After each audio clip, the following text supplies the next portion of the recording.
Good evening, everyone, and welcome to our third evening for the Night of Ideas. So my name is Marc Bena. I am a PwC partner, and I lead the digital audit practice for PwC. But for tonight, I will be your host for the fourth year, actually, and the third night this week. So very exciting evening once again. Hopefully, you managed to spend some time with us on Tuesday and on Thursday.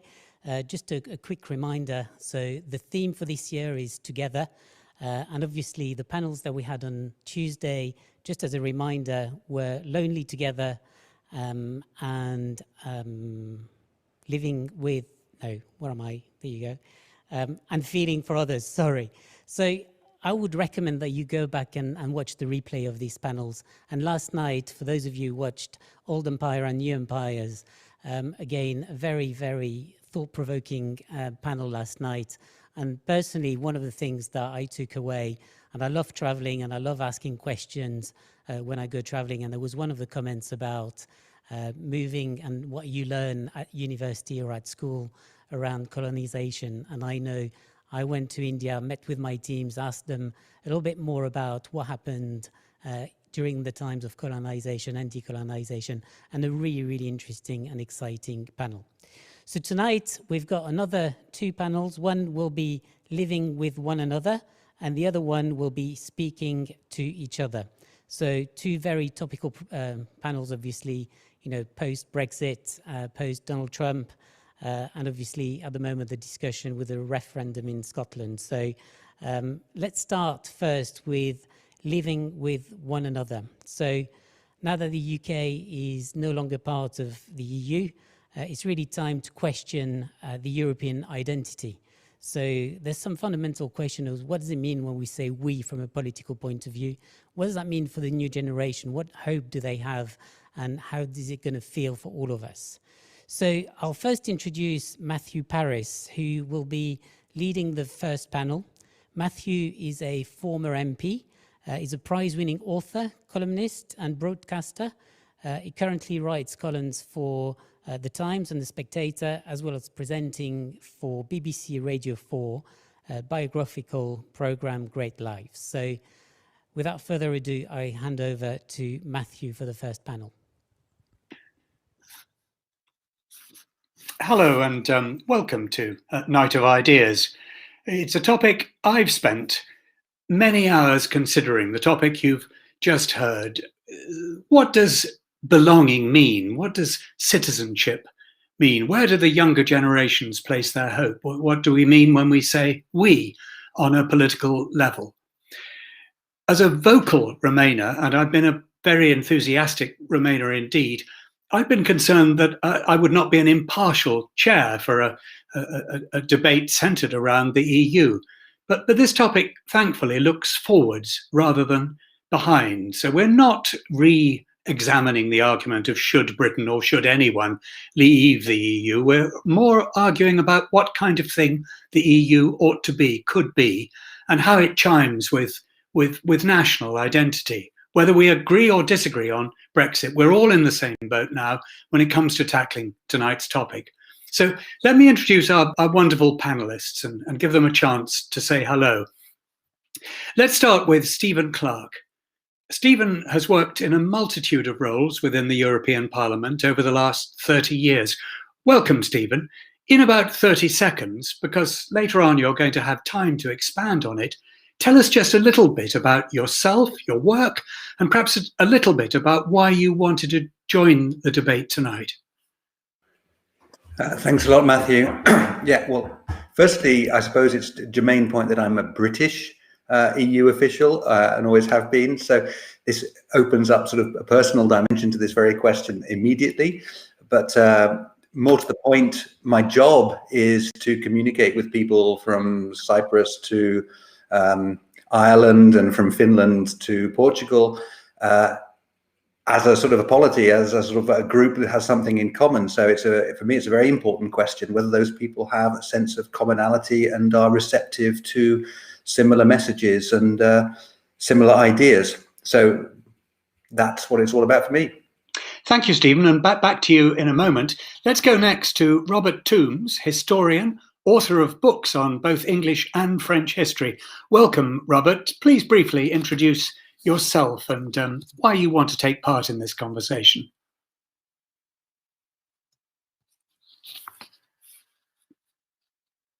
I think you're muted, Robert. Muted, no longer. Good, good. Thank you for your introduction, for asking me to take part in this. As you say, I'm a historian. I've spent most of my life working on French history. I think I probably know as much as anyone in the world about what went on in Paris between March and May 1871. And I'm both French and British, and hence my wish to take part in this discussion tonight. Now, next, we'd hoped to go to Professor Ulrike Guerreau, but she has had a complete breakdown in internet communication. So unless she's able to join us later, we'll move on straight to our final panelist, who is Louis Williams, a Cambridge graduate, economist, researcher, and author.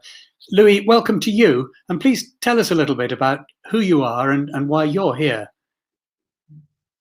Hello, I'm Louis Williams. I'm half Danish, half British, so as well part of maybe cross-border European supply chain. I previously worked as an economist, and as part of that ended up publishing my book, An Optimist Brexit, A Millennial's Vision. I currently work between Barcelona and the UK, having worked across South America, China and Europe. And I'm currently running a company called 1 Year No Beer, who help people quit drinking. Right. Now, Stephen Clark, over to you. Please share your thoughts at a little more length on the subject. Let me remind our audience of living with one another. Yes, thanks a lot. And I hope I can sort of stick to a reasonably short time. Firstly, I would say that we're arguing here perhaps about how connected we feel, but I think it's important to say at the outset that connected we are, like it or not. And that when you look at the big questions that face us politically or as societies right now, the climate or the economy or security or indeed the pandemic, we share common interests, and these are things that can only be dealt with by people working together.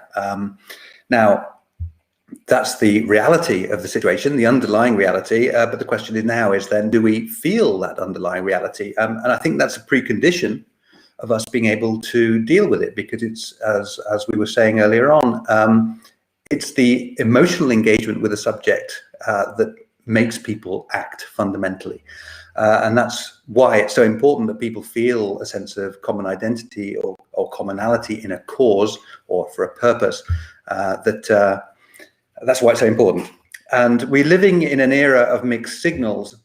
In my job, one of the things I've had to do over the last few years is organize the European Parliament's campaign to mobilize people to vote in the European elections. And if you look at the period before the elections, I'm going back to 2016, 17, we were getting very mixed signals. This was the period of the sort of an apparent rise of populist politics, of nationalist politics. Obviously, the era of America first, the era of let's take back control, or migrants go home. All of this kind of thing was going on. And I think it's fair enough to say that the European Parliament, as an institution, which of course has a stake in a sort of a more non-nationalist narrative, was very concerned about this. And this was one of the reasons I think that we as a communication service got a mandate ahead of the elections to talk about European democracy and make it about that, and the sense of being in this together, and sort of, as it were, pushing that kind of narrative as a way of getting people to engage with these elections. It's a question of identity fundamentally. Do you want to be part of this this democratic exercise at a higher level or not? And whether or not you do wish to, it has a lot to do with how you feel. So we did a campaign that was a bit different. It was about mobilization. It was based on more emotional kind of messaging. And we did it with one of these sort of campaign platforms, which we called This Time I'm Voting.eu. That's the URL. And as the elections played out, the mixed messages continued more in the other direction, because what happened in the election itself was actually turnout went up quite considerably compared with the previous several elections. I think it was the highest turnout for 20 years. It went over 50%. We noticed that the increase in participation was actually much higher amongst young people. So whereas overall it went up by 8 points, amongst young people it was going up by 15, 20 in some places, or possibly even more. And I suppose the other outcome that I would note would be that the nationalist wave that we were promised by Steve Bannon, amongst others, I don't know if you recall that, didn't materialize. But in fact, what you might call a mainstream parties occupying the center ground retained a majority in the parliament as the outcome of this elections, and this was not necessarily expected at one point. Now, does that mean the problem is sorted? It's all over and we can sort of relax? I don't think so. The mixed messages continue, and you just have to look around you at the news at the moment. Brexit went ahead, but it went ahead in the face of most extraordinary counter demonstrations that I think have ever been seen in the UK. 1 million people were walking through London. The Trump era seems to have finished, and he's been replaced by a president with a more internationalist kind of outlook. Nevertheless, he won more votes than any presidential candidate in history, apart from his opponent on this occasion. So that in itself is a remarkable fact. And of course, look at the pandemic. The early days, European nations were throwing up their borders almost instinctively as a gut reaction when the disease started spreading.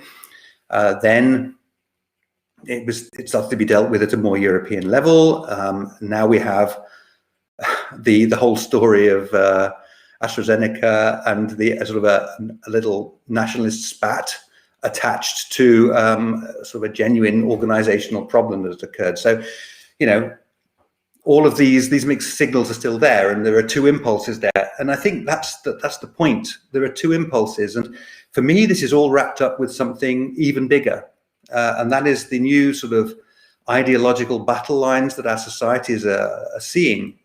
We know what these divisions are. We talk about them all the time.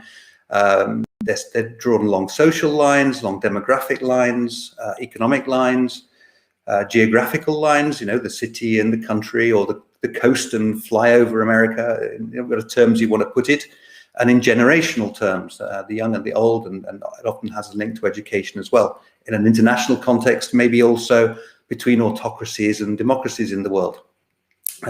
So this is being played out, and we could talk about this all night itself. But I think the idea of identity seems very much to be part of that whole story. That, if you like, approach to being more relaxed about identity, having a multiple identity perhaps, is on one side of that divide that we perceive in society and politics as a whole. And this kind of brings me back to where I started to say, yes, we're in a world where we do have common problems and we have to deal with them in a common way. And to do that, I think we do have to feel that we have a commonality that goes beyond national identity and so on. And I think obviously for us in Europe, the European identity is the one that works best, or can work best, in addressing all of these problems. And it's also an identity that corresponds to a reality. We observe this even in, the reality is that Europe is a far more European place than it was even 20 years ago. I mean, look at Lupin going into the top 10 of Netflix shows in the UK. I mean, when did this ever happen? A French police series. But you can you come across many more sort of serious examples, if you like.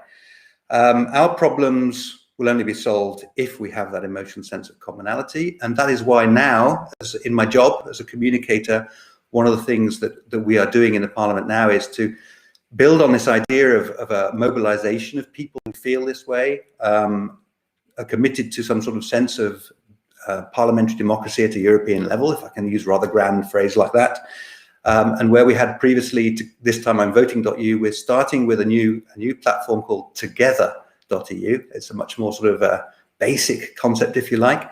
And that's where we're sort of heading at the moment in terms of what we're planning to do. But it does rely on people feeling a sense of common European identity. Thank you, Stephen. But before I go over to Robert Toombs and Louis Williams, can I just ask you one question? You've been talking in terms, as it were, of two gravitational fields, the attraction to the idea of the larger, the union, and the attraction to one's national identity. I may be wrong, and forgive me if I am, but you have kind of been talking as though it was one or the other, or rather as though the two forces were in some way in some tension with each other, opposed to each other. Is that what you feel? Do you feel that if we're more European, we are less of the nation to which we belong, or could it be both? No, that's not what I was saying. I think it's the question of being relaxed with having multiple identities. Now, I mean, I am famous in my circles here for being a fan of Marmite and cricket, and these are sort of generally views as rather sort of eccentric things that I'm very interested in. And it's just an illustration of the fact that, because I feel a strong sense of European identity, indeed I have a second citizenship as well, it doesn't stop me feeling extremely British. I come from Nottinghamshire, and these roots, they're with me, and it doesn't stop me feeling anything else. What I was saying is that it seems that a relatively relaxed view about those kind of multiple identities seems to be associated with a certain political outlook, which has been reflected in the politics of recent years. And the opposite is also the case, not being relaxed with with having multiple identities and them not clashing with each other necessarily. Thank you. Robert Toombs. I think I'm going to be a little less optimistic than Steve has been. Imagine another country in Europe is suffering. Do you think your country should provide any major help? This was a YouGov poll published in August 2020. Very few countries said they would be willing to help the UK. Denmark, Poland, and Romania just about thought they would, none of the others. The UK, on the other hand, said it would be willing to help all EU countries. Now, back in August 2020, I would have said that this was pretty unimportant, perhaps even amusing, a reflection simply of the negative media reporting of Brexit all over Europe. But now we see this in reality. We've seen in the past few days truly lamentable attacks by EU politicians, by implication at least on the UK, over the vaccine question. And I think we really need some responsibility and some sense of statesmanship among European politicians. Otherwise, they're going to worsen divisions within the European continent. After all, the UK has left a trading organization. It hasn't left Europe. And it should not be in the interests of Europe to try to push it further away. Europe needs the UK just as the UK needs Europe. And there should be no reason why we can't live happily together, even if we're not members of the same institution. After all, Switzerland isn't either, nor is Norway. They're not treated with the same hostility that the UK has been in recent weeks, and I would say in recent years. That's my introduction and my plea, in a sense, for a greater sense of European solidarity. European identity is certainly real. It's one of the many multiple identities that we all have, as Steve said. But it seems to me it's being made to bear too much weight. Europe's a very extensive continent, and it covers a great diversity of cultures, of histories, different religions, different experiences of politics, different experiences of the recent past and the distant past, different kinds of society even, different beliefs. And yet, the idea that Europe is, in some senses, a unified culture is being made to, as I say, it seems to me to bear too much weight, to cover too many failings of the EU as a system. And I think those failings are really undeniable. The lack of democracy, the lack of true democracy in any case, a lack of solidarity, which we've seen during the COVID crisis, and also a lack of efficiency, I'm afraid, which we've also seen over the last few months. No other continent is expected to be able to call on a sense of solidarity that will cover this kind of political reality. Africa, South America, Asia, no one thinks that these are somehow so united in their culture that they're willing to put up with all sorts of political demands. And I don't think we should call upon the idea of European identity as a sort of, the emperor's clothes to cover his nakedness. I'm trying to stick to the brief that I was given, which was to talk about European identity and the return of the nation. Has it ever gone away? Insofar as a demos exists, it's really a national demos. Okay, it's stronger in some nations than in others. But what a distinguished political scientist called the imagined community in which we live is essentially that of the nation. And the nation is the bedrock of democracy and solidarity. I can't think of a democracy that has existed outside a nation. And the nation provides a source of common action, a source of mutual help. Okay, this can and should cross national boundaries, and it frequently does. But thinking back to the opinion poll that YouGov carried out, it's a fairly fragile solidarity. Now, the great French philosopher Ernest Renan said that, well, nations may not last forever. And of course, they may not. But for the time being, they've the best things we've got as the foundation of our political system and our social system. And I think it's dangerous, and I think it's regrettable that the EU has, from its beginnings, in many ways regarded the nation as its enemy, that national identity is something that has to be combated and overcome, rather than something that can be used. In that sense, I'm a Gaullist. I think Europe should be a Europe of nations and not a Europe that tries to transcend nations. Final point was on other forms of belonging. And yes, of course, there are other forms of belonging. And there always have been. I think we have to be aware of assuming too much novelty here. Religious loyalties go back for centuries. There are regional and local identities. There are occupational identities. I often think that I have much more in common with another historian from the other side of the world than I do with the people who live next door. I hope they're not listening to this. Support for Real Madrid, another form of belonging. All the sorts of things that make up our sense of who we are and what we like and what we do. Okay, some of these are new. Some of these forms of identity are new. We think of online identities and that sort of thing. But multiple identities are not new. But to come back to something that Matthew Parris said at the very beginning, there is citizenship. And citizenship is not simply a matter of how you feel. It's also a matter of your responsibilities and your duties as a member of a community, a political community and a social community.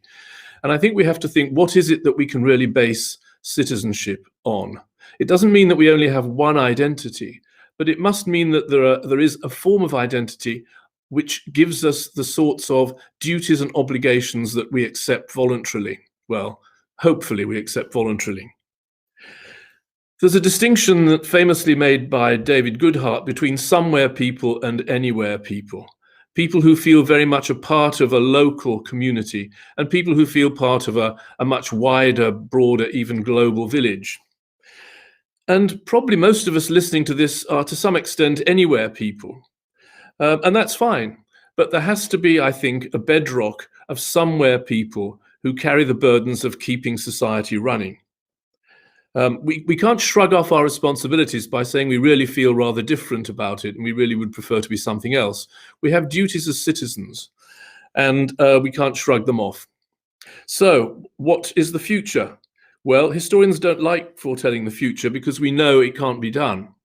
But what I hope for is that there will be a realization that Brexit has caused quite serious divisions, emotional, political, and that these have to be overcome, and that they have to be overcome with goodwill on both sides.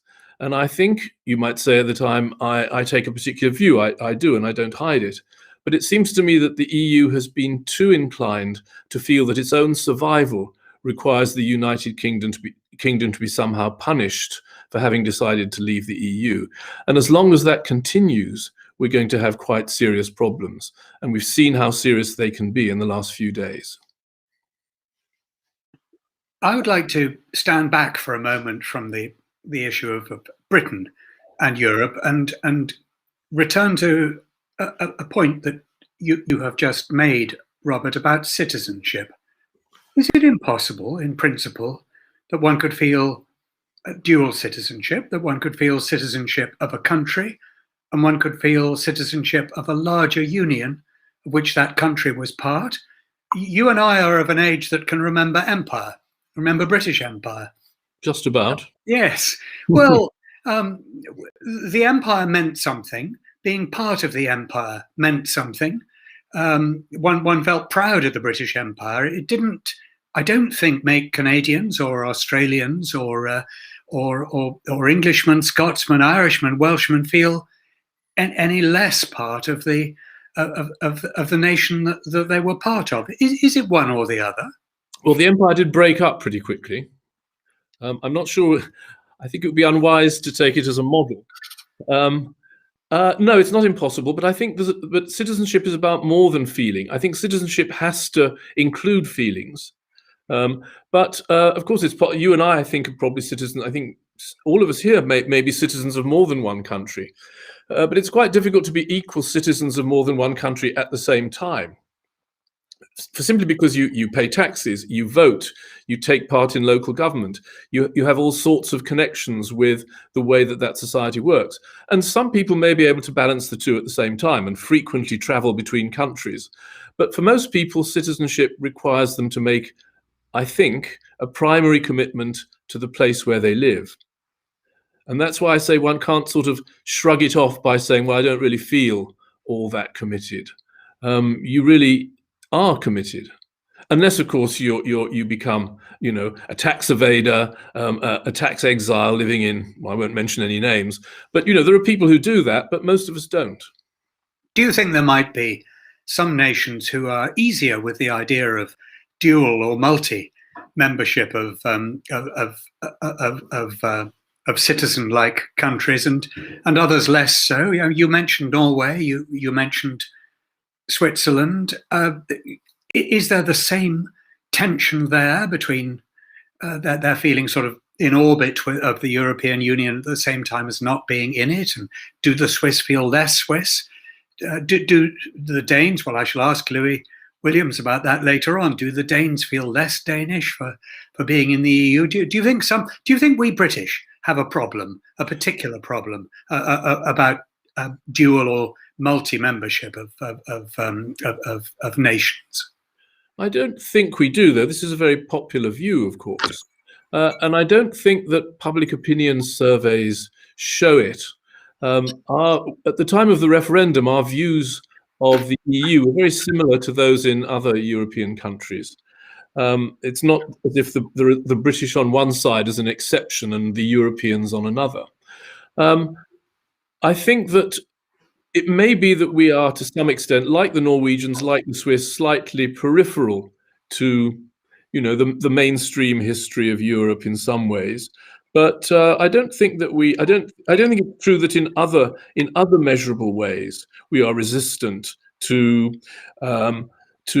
international or interethnic belonging. In fact, I think that the EU's own opinion polling shows that Britain is one of the most open countries and one of the most diverse. Over to you, Louis. You're muted at the moment. I just said thank you very much, Matthew, and then failed to transmit. Actually, that was utterly fascinating, just that little end, which you guys touched upon just there. One of the interesting elements, which was touched on right at the end, was the concept between somewhere people and anywhere people. Now, as somebody who's lived in 4 different continents and currently works in a company where we operate fully remotely with operators out in the Philippines, in Argentina, in mainland Europe, in the UK, and in the US as well, we are used to having this multitude of identities. And if you ask many of my colleagues, I suspect many of them feel partially British, partially European, partially a Rangers fan. There's all these different aspects which come to the fore. Now, if we look more widely, I would come to a bit of an agreement with Robert here, where somewhere people is possibly the more common stance. It's actually a nature of potential wealth and elite access, which grants many of us access to even the concept of anywhere people. If you look at it at a practical level, just traveling between 2 countries, getting a flight, okay, outside of pandemic times, which are slightly unique, is something which will cost you 50, 100 pounds for a return flight, even on the cheapest Ryanair flight if you do it frequently. In order to carry 2 residences, that means that relative to, so we said going beyond the UK, let's look at Polish average incomes. We're talking about what, 1,200 euros per head? Or in translated Polish zloty, I'm afraid I can't remember the exchange rate. But if you look at that, the ability to make this movement and ability to accept some of these concepts of being an anywhere person pretty much defines that you have to be, to a degree, within the elite end of that spectrum. Now, that has changed partially. As we've seen digital barriers and others break down the differences between us, whether that's the comments made earlier to do with Netflix, there has been an expansion of access. And one of the most critical aspects of that is to do with languages. So I'm Danish-British. If I go to Denmark, I have not spoken Danish for the last few years. I occasionally will dip in and out, but I'm rusty. But my cousins, when they were 8 years old, could speak almost fluently in English. They could feel a level of acceptance and an international stance beyond that because they did not have that barrier. But many parts of the world, the UK being one of them, has this linguistic barrier, which creates a true separation between somewhere people, anywhere people. I mean, just to pick out of the UK, if we went back to surveys in 2016, 34% of people, 35% of people spoke a foreign language, but only 22% of them spoke it proficiently, and 24% spoke it to a good enough level. So at that stage, we're talking about 14% of the UK population who could be an anywhere person truly interacting across borders, except for in their native tongue, which is possibly why when we talk about this, identities and multi-identities, it goes beyond the concept of Europe. It goes well beyond. In the UK's perspective, 1.2 million people roughly live in Australia who were British nationals previously. Across the whole of the rest of the European continent, we're talking 1.3, 1.4 million people. So in terms of relative difference, we're talking the other side of the world, and there are as many Brits who feel a strong enough connection to move that far as the same number of people just a 2-hour flight away. So what's the consistent theme? Well, most people are somewhere people. Most people do have their local football club, their local sense of identity. Some of us, and there is a tendency within the young, but I'll touch on that in a second, how actually it may not be quite as consistent as the Remain-Leave divide may have portrayed, feel a closer level of anywhere identity than maybe their income might suggest. But if you touch upon their day-to-day, you find that 90% of people's lives is to do with their locality. It's to do with what they interact, not just at a national level, but at a local level. So if we take the assumption that most people are somewhere people, what does that mean for the concept of nation and the concept of European identity? Well, the concept of European identity, even though the referendum in some way flared this up, I would posit that actually most people don't care. People started to care when we made this a referendum issue and a divisive issue, but people do not feel a strong association towards European or against it. At the moment, the strength of a European identity is held by a few very profusely. And on the other side, there are many people, there is a group who feels very strongly against it. But for the vast majority of people, the idea of European entity, European identity, is a bit like Commonwealth identity or the Anglosphere. They feel much more care and interest about what football club you support, what religion you follow, and many of these other factors in our life. And bizarrely, having written a book about the topic, pretty much the driving line was that it doesn't actually matter that much. Brexit, leave, remain, they're the smaller divisions within our life. The bigger and more important part when we talk about identity is the division between the somewhere people and the anywhere people. And there's a really, really interesting facet on this. If we go between somewhere people and anywhere people, now this isn't just a UK concept, but somewhere people tend to stick to the rules on COVID far greater than the category we call anywhere people. So people who are within upper professional and upwardly more mobile dynamics were shown to be more willing to break a lot of the social restrictions and social controls. But the majority of society still seems to reign within this somewhere people identity.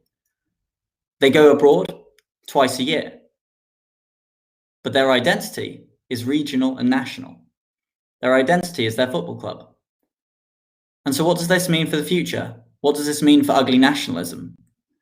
Again, I think in a way we have a habit of trying to push it up and make it seem more aggressive and more extreme than it is.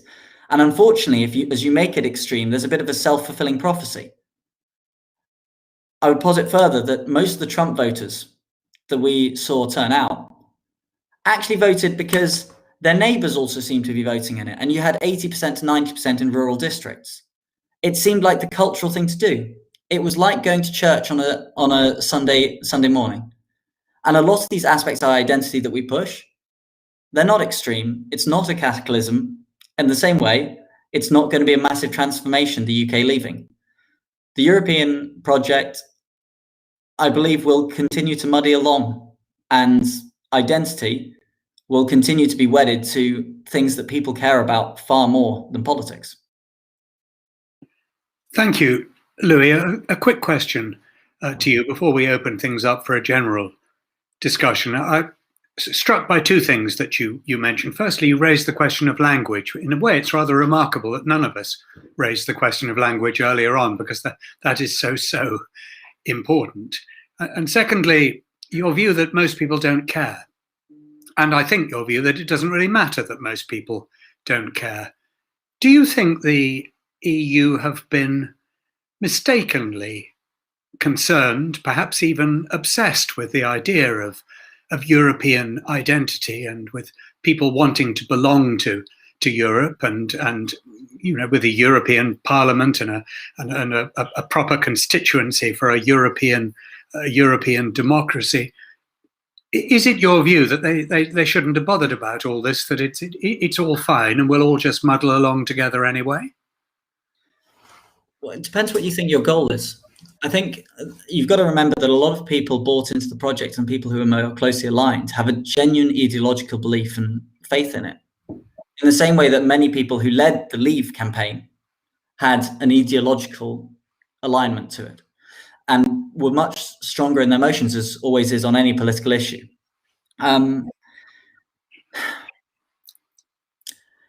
It's tricky.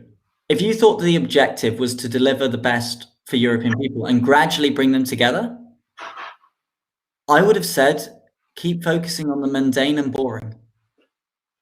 Don't focus on the political and conflictive. Do not try and have the challenges with national government. But then, if you believe that the European Union, and you believe in the identity in the same way that many people feel American, which has been, if you think of the United States of America, that's been something which gradually got built up over hundreds of years. It took a civil war, a reunification, the plenty of states who previously weren't part of the Union, which pretty much operated freewheeling, to become integrated. And if you sincerely believe that that's what you want to drive towards, you will have to take risks which might be against the political belief of many of the citizens who are within it.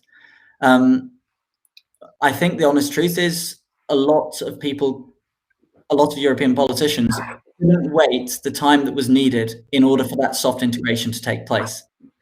For some of those barriers, I think the cleverest and most intelligent things, if you believe in creating a European superstate, were measures such as the Erasmus program, things which started to unlock and start to create movement between nations.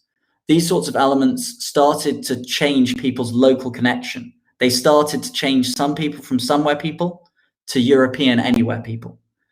And so I thought there were some measures which, if your objective was that, but it depends what your objective is. If your objective is to maximize the welfare of your citizens and do what they want as of today, or if your objective is to form a European superstate in the future.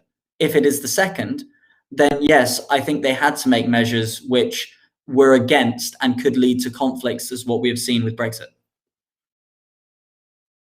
Thank you.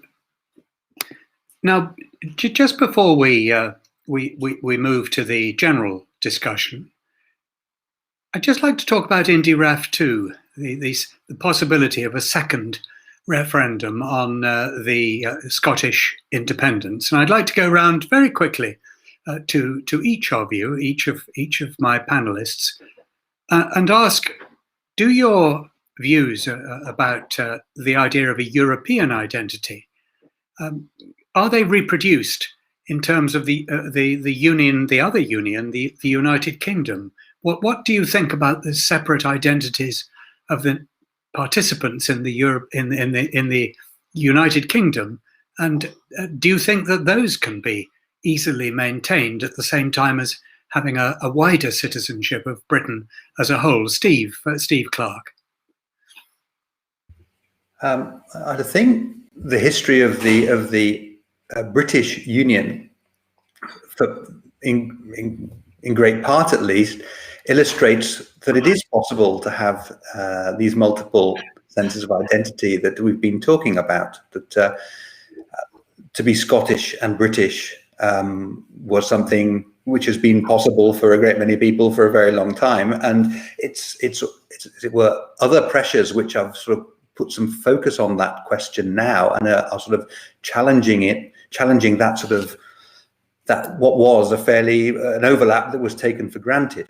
And I would say actually the same has occurred to some extent for the English, because I haven't lived in the UK for quite a while now, so I don't live and breathe this every day. But it seems to me that it's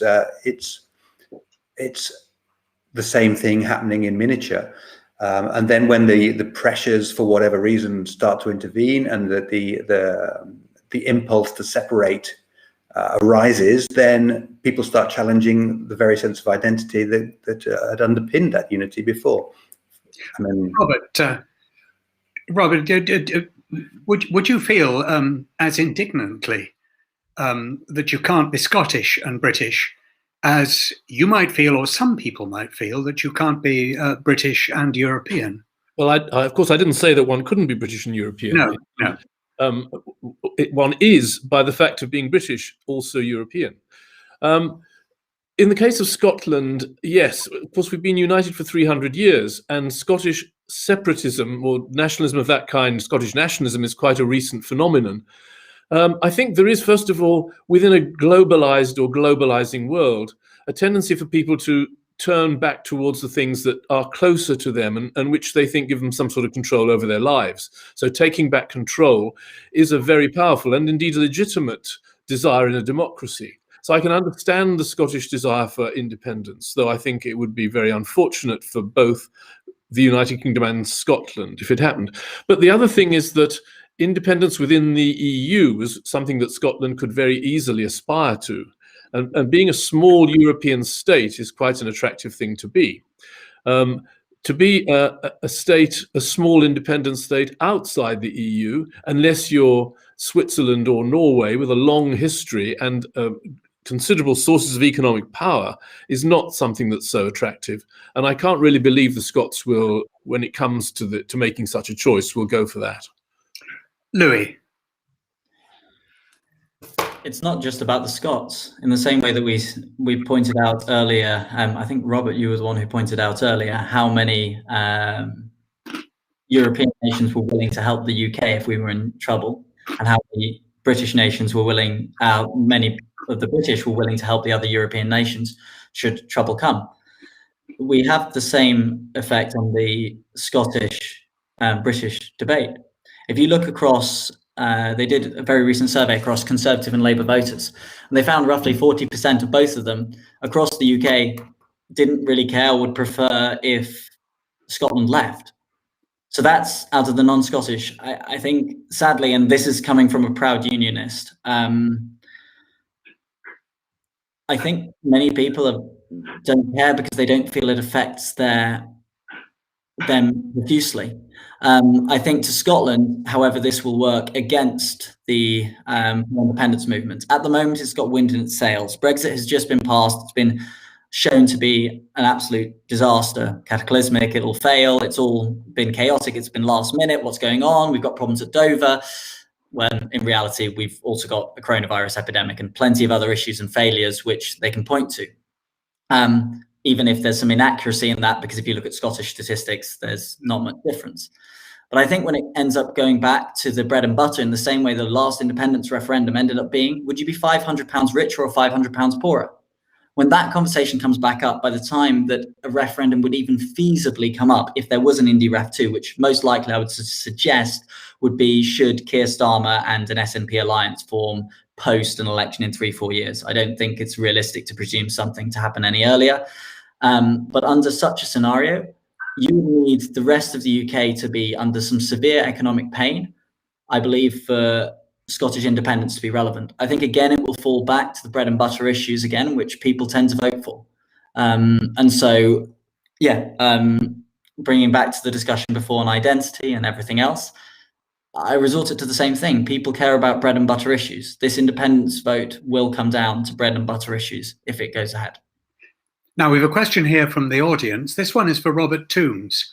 You wrote, says our questioner, that there was nothing peculiarly British about Brexit, and that the same referendum, whether people wanted out of the European Union or not, if done in other European countries such as France, Netherlands, Spain, would have had the same result as in Britain. But precisely for that reason, wasn't the referendum a bad idea to implement long-term political project that one doesn't one need consistency? I wrote that the 2016 vote was a very European vote, in the sense that British attitudes towards the EU were very similar to those in other European countries. But of course, no other country has voted to leave, and I think the reasons for that are fairly clear. And indeed, I talk about this quite extensively in my forthcoming book. In fact, it's published today, called "This Sovereign Isle," and that is that if we'd been members of the Eurozone, we would not have dared to vote to leave, because the risks of leaving the Eurozone are so enormous that even countries in which the EU is far more unpopular than in Britain, such as Greece or Italy, cannot really dare to contemplate a Grexit or an Italexit, simply because you find that your whole financial system is in danger of meltdown. So we just about voted to leave, and the reasons for not wanting to leave were essentially, as Louis said, bread and butter issues. But we did vote to leave, but we clearly would not have voted to leave had we been in the Eurozone. Now, there's a question for me here from our audience. The questioner says you left the Conservative Party to oppose Brexit, saying it was a folly to leave the European Union. Now that it's done, don't you think anything good can come from this folly? Here is my reply. No, I don't. I think there's no use crying over spilt milk. I think there's no point looking back. The decision has been made. It was a democratic decision. The margin was narrow, but so be it. That was the result. I don't think that Brexit is going to be a catastrophe for us. I think life will go on. The sun will still rise in the east and set in the west. Will be a little bit poorer, and we will have damaged what I think is a brave and noble idea, the European Union, which will carry on more or less without us, but I think diminished by our not being there. So I don't see any apocalypse, any sort of catastrophe, but I do think that it was a great pity. There are a lot of things we've done that were mistakes. We've made lots of mistakes over Ireland, we British, in our history, and we just have to live with them and carry on as best we can. Now, while we've been giving the floor to the audience for Q&A, I think you have been looking at a few contributions produced by pupils as part of our Little Night project. I hope you have. The Institut français in Royaume-Uni invited British and French schools in the UK to create postcards on the theme together. These creations illustrate what togetherness and living with one another mean to them. If you'd like to discover more about this project, we invite you to have a look at the virtual Museum of Togetherness designed by students on the Night of Ideas website. Now, just before I say goodbye, can I repeat, as I said at the beginning, that Ulrika Guerrero, who was looking forward to joining us, has been unable to for reasons of the breakdown of our internet service, but we're sorry that she wasn't able to join us, and she says she's very sorry that she wasn't able to join us. Now, stay with us for the next session, but it's goodbye from me, and thanks to my panelists, Stephen Clark, Robert Toombs, and Louis Williams. Goodbye. Goodbye.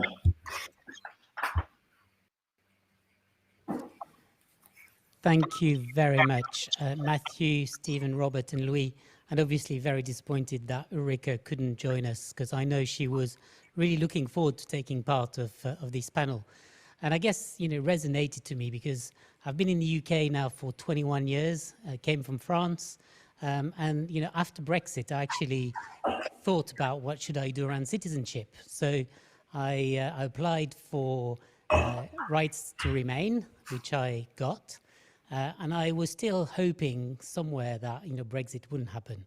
But obviously it has happened. And I've now booked, at the end of February, my Life in the UK test. So I've spent some time over Christmas learning life in the UK, learning more about the history, the culture, things that my children have been learning at school, and many things that, I didn't know about, having lived in the UK for more than 20 years. So I'm definitely much more educated on the UK culture and history and geography and so on, and look forward to getting the citizenship and really taking to a different level. So a very exciting and thought-provoking debate. So we're now going to move to our second debate for the evening, which is speaking to each other. So obviously in these times, there are a number of challenges.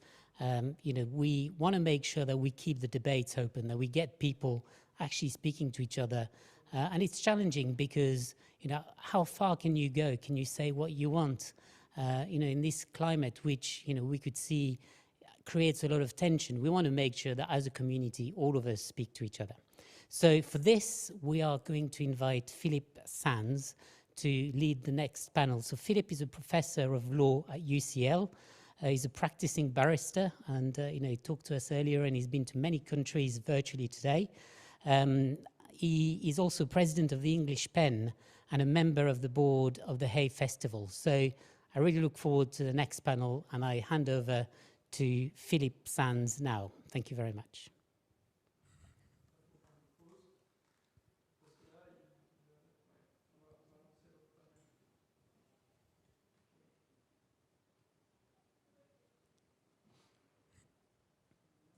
A place called Chagos, Diego Garcia, in which our star witness, who won us the case at the World Court, wonderful lady called Lisby Elysée, who's 70 years old and was thrown off her island and her home and wants to go back and should be able now to go back by the British. And she's black, and I've come to know her very well. She was our star witness, and I'm writing a book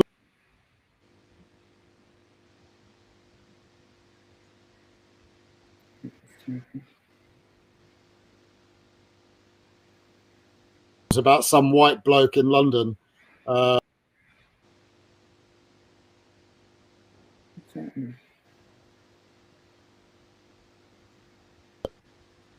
It is not in London, it's not an issue.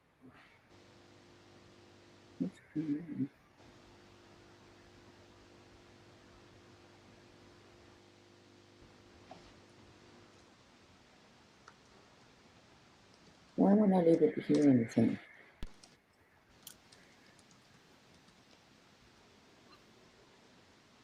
You've all gone off my screens, but Yeah, we can't hear anything. Ah, there it is. I thought it's my Safari browser. Yeah, I can see and hear you now. okay, great. But you completely disappeared for 15 seconds. Okay, Yeah. Clemence, it says.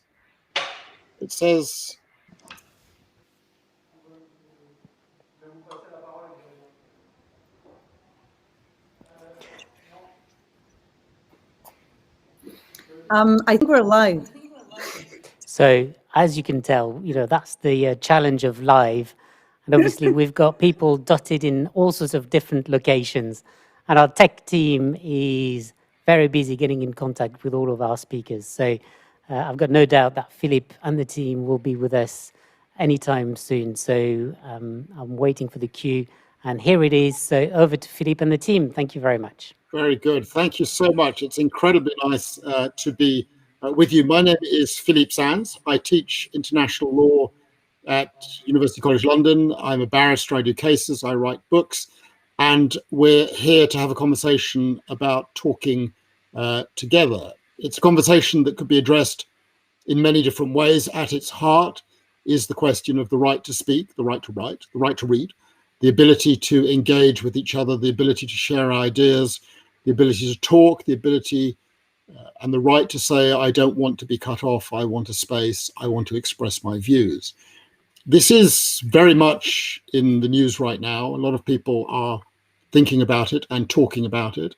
There are some high profile examples of people being cut off. I'm thinking in particular of the immediate past President of the United States, which has given rise to a big debate as to whether he should or should not have had his Twitter account cut off.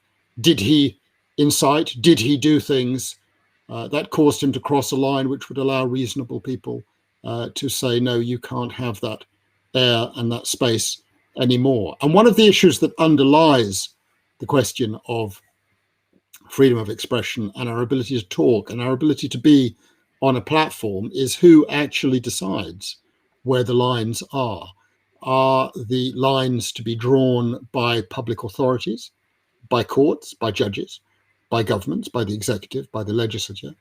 Are the lines to be drawn by private companies who happen to run large media operations? One thinks of Facebook and Twitter, but also the more established media, television channels and newspapers, which some people can or cannot have access to. These are the kinds of questions that we're going to address today. I suspect that everyone who is with us this evening at the Institut Français' wonderful forum for ideas has their own experiences, their own horror stories, their own stories of absolute happiness in which they have been cut off or they have not been given access or someone they object to has been given access. I've spent much of the last 10 years researching and writing a book with the son of a Nazi, and our ability to engage on enormously complex issues has been a matter of considerable complexity. I've learned, perhaps because I'm often in a courtroom and trained by my own rules of professional ethics, to treat everyone with courtesy and respect, even if I fundamentally disagree with what they're saying, even if what they're saying offends and shocks me deeply, has perhaps armed me to deal with some of the things I've heard moving in communities of neo-Nazis in parts of Central Europe. But there is plainly an issue, and although it is an issue that will be familiar to people who were involved in the field of freedom of expression, liberté d'expression, decades ago, 20, 30, 40 years ago, of course, the great new arrival is that the sources of information and the sources of expression have changed. And social media in particular has made it possible for all of us to gain information from a whole range of different sources, and from a whole range of different sources to gain access to us. And that is part of the mix of the conversation this evening. We have an absolutely wonderful trio, and I'm going to, without further ado, offer them now the platform. Each is going to make an introductory statement of a few minutes, share their ideas on what this issue means to them, and then we'll open it up. I'll ask a few questions, but you all, as participants in this Festival of Ideas, please send your questions in on the question section, on the chat section, and they will be sent through to us, and we will do our very best to address as many of those questions as possible. We all know that this is a subject on which reasonable people have a vast range of different views. So I'll try in going through the questions to get as many different perspectives as possible. So we're going to start with Lionel Shriver, who I think is here in London, which is not so far from me, south of the river. I am north of the river. Lionel, it's very good to have you with us.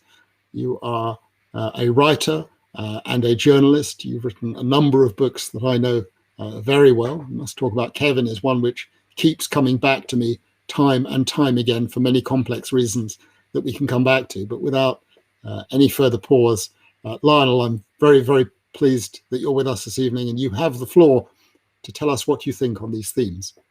Thank you. It's a pleasure to be here, however, ethereally.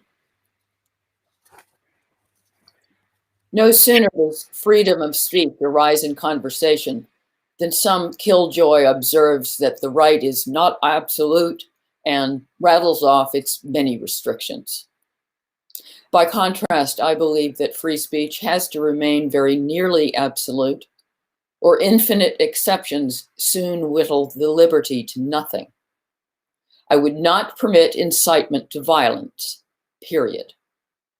Otherwise, open season.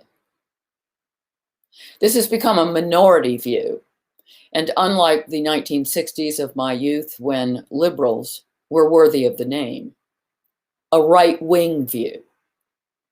Just as advocates of intrusive state surveillance assure us that we needn't worry about being watched if we aren't doing anything wrong, the left assures us that if our truth is righteous, we will never be censored. The assumption runs that people need free speech solely in order to utter atrocities.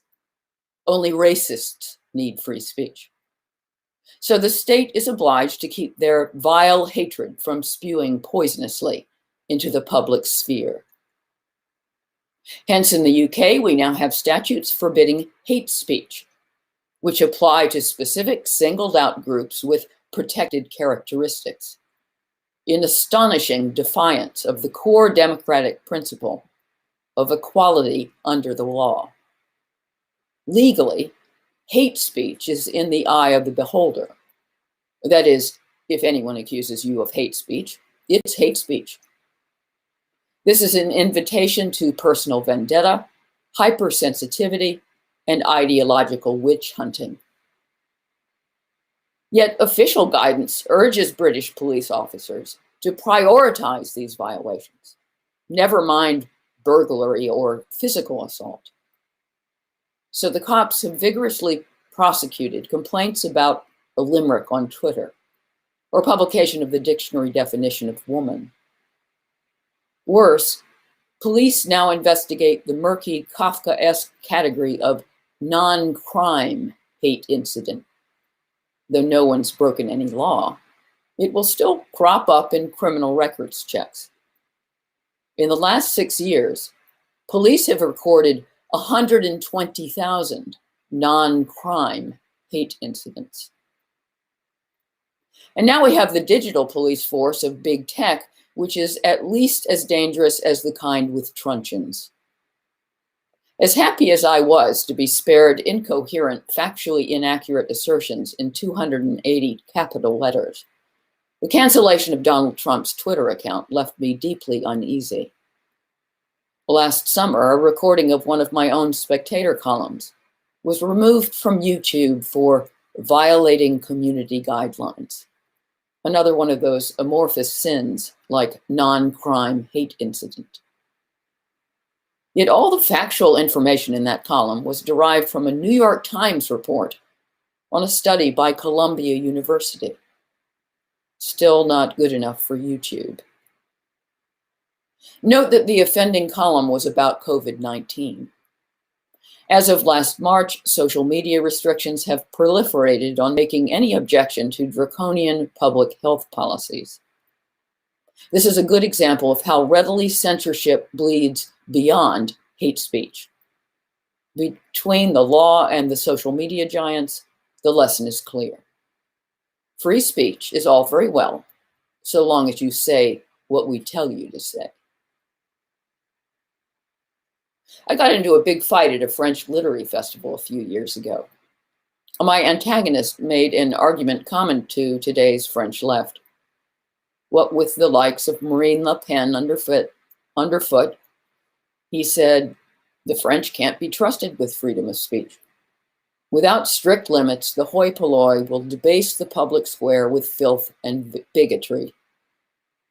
Allowed genuine free speech, the French would tear one another apart. After the rampage at the US Capitol earlier this month, this perspective is gaining traction in America. Joe Biden is already entertaining a new war on terror to contain the domestic right wing, an operation that will inevitably entail suppression of wrongthink online. Big Tech responded to the assault by removing not only Trump from its platforms, but thousands of other users whose postings were suddenly deemed unsavory. Thus, the American left is drifting toward the same cynical position as my colleagues in France. The people are animals and have to be controlled. We can try to force virtue down the riffraff's throats through government fiat. But if we can't make them good, we can at least shut them up. But I am more afraid of the response to that riot than of the rioters themselves. Between the rabble and the state, I am more afraid of the state. And mindful of the French Revolution, I am especially afraid of the righteous.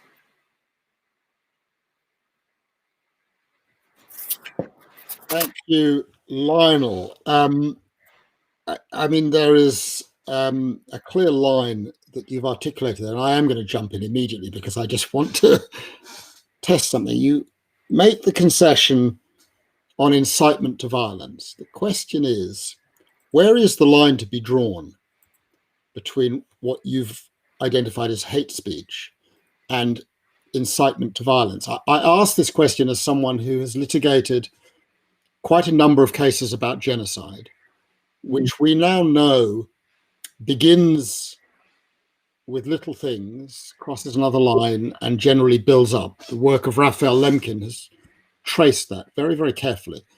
I've seen it for myself in the Rwanda cases that I've been involved in, that what begins as a series of radio interventions leads to another thing. So my question is, and I understand absolutely the position that you're taking, and I'm not unsympathetic to it, how do we draw lines?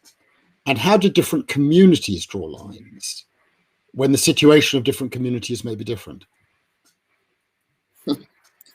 I don't know what else to do but to adjudicate them, which is clearly part of your job. So we need you. But who adjudicates them? Who decides, and what standard do they apply that a radio statement given on Rwandan radio does or does not cross a line that you've drawn? How do we set that standard? Well, I think that, telling Hutus to go out and to kill all the cockroaches is pretty clear. So there are points where it's not subtle. I think the problem is where it's subtle. And obviously the problem here is two-pronged. One of them is what does the state do? Where does the state draw the line? And, there are enormous numbers of cases in US courts which are examining that point. Where does freedom of speech stop? Right. But the other problem is clearly in the private sphere, especially with these tech giants who are technically private companies and are running little clubs that happen to contain billions of people. So it's hard to think of them as a tiny little private club. They are not functioning anymore as private companies. They are providing what have become public forums. And I have to just stop here and admit that I don't know what the answer to this is. What I don't want the answer to be is that we simply give over to a technology whose masters have a very homogeneous political outlook, and therefore just let them control what can be said on these platforms in an increasingly narrow way, which funnels everyone into the same small set of viewpoints that are acceptable. And I'm concerned that's the direction that we're going now. Thank you, Lionel. I'm now going to introduce Anastasia Colosimo, essayist, author of a wonderful essay, Les Bûchers de la Liberté, which I read when it came out. I think you teach occasionally at Sciences Po, a place I know well. I've taught there, and my daughter was a student there. Wonderful institution.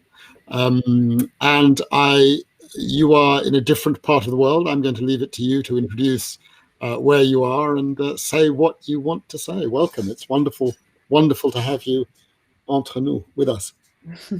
Well, first of all, thank you so much.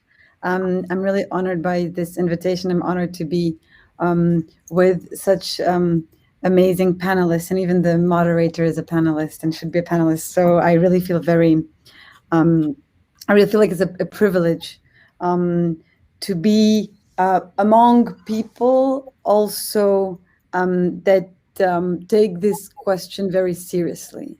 And I would say that for me, I started working on freedom of expression now a little bit less than 10 years ago. And my way to work on it was to work on blasphemy. So I started working on blasphemy before the attacks of Charlie Hebdo. And as you can imagine, after the attacks, it took a complete different dimension. My work, and I did my PhD on this subject. And I feel like by starting working on this a few years ago, I really saw, because I was very attentive to it, I really saw how more and more the debate became extremely complicated, and became complicated for a lot of different reasons that were mentioned, and we're going to talk about them. What I can say at this stage is that there is a few very, very important questions that need to be addressed and understood by people. First of all, one of the fundamental questions is who has the right to limit freedom of expression? And it is my very strong belief that in our systems, in our political systems, in democratic political systems, it is very important, and I would say that even actually freedom of expression, which is the twin freedom with freedom of consciousness, freedom of religion, are the very foundation of the modern state. There is no modern state, there is no democracy, there is not one of our regimes who could have emerged without freedom of religion and freedom of expression. So these two freedoms are really, really, really, really the basis of what we're living in now, of the structure of our political systems and the structure of our societies. Once we said that, I think that it's very important to say that because we elect someone, right? When we say the state, we elect people, and these people, with other people as well, but these people are making laws. And so, but they're making laws on freedom of expression and on potential limits on freedom of expression because we elected them, right? So I think that this is one very, very fundamental thing. And the things that are happening today are, from a political, from a theoretical perspective, extremely disturbing, because no matter what the speech is, it is to the political power to decide what is admitted or not as a speech in the social sphere, and social media is just another extension of the social sphere. So what we see now with corporations who decide on behalf of the state is one subject that I think needs to be addressed urgently, and in a very, very serious way. Another subject, and this is a very difficult one, and it's good that we're here with panelists who come from very different perspectives, is what are the limits? So it's a long debate. I think that it could be started by drawing a difference, because in America, you know, we talk about hate speech, and European laws are also very complex. And actually, since the 70s, there's more and more and more limitations on freedom of expression. But I would say that there is one thing that is very important that we can trace back to Roman law. There are limits to freedom of expression when we talk about individuals, right? Historically, the first most important limit to freedom of expression is defamation.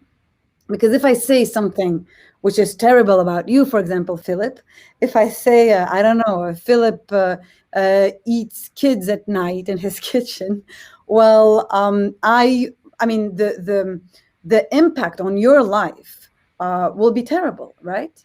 And so to restore yourself as a citizen in the police, right, in the city, in the society, you have the right to go and to have a judge saying that, no, it's not true, you're not eating kids at night, right?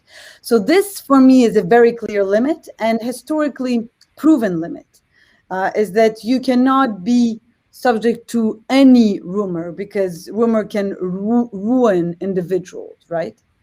But then the question, and here is a limit that we can consider, and this is actually a limit that I consider shouldn't exist, is what is called defamation against groups, or provocation, and it's true in French, German, and other European laws, provocation to hatred or to discrimination, all these terms that are actually extremely vague. And I would start even just by this idea of hate speech and provocation to hate.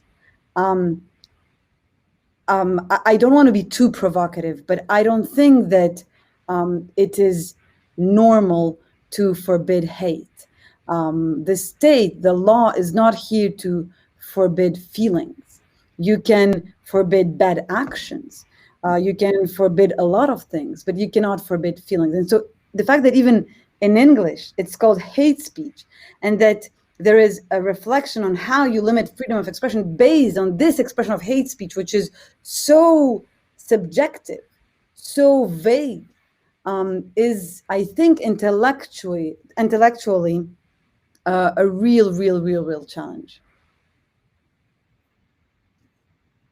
Anastasia, you raised an issue that's of real interest to me, and that is the relationship between the individual and the group.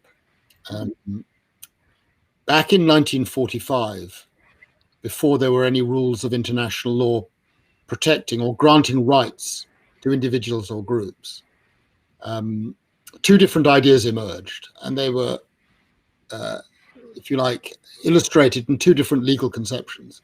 The idea of crimes against humanity, which exists to protect individuals, and the concept of genocide, which exists to protect groups. And the two concepts have existed in fundamental tension ever since they were invented in the summer of 1945.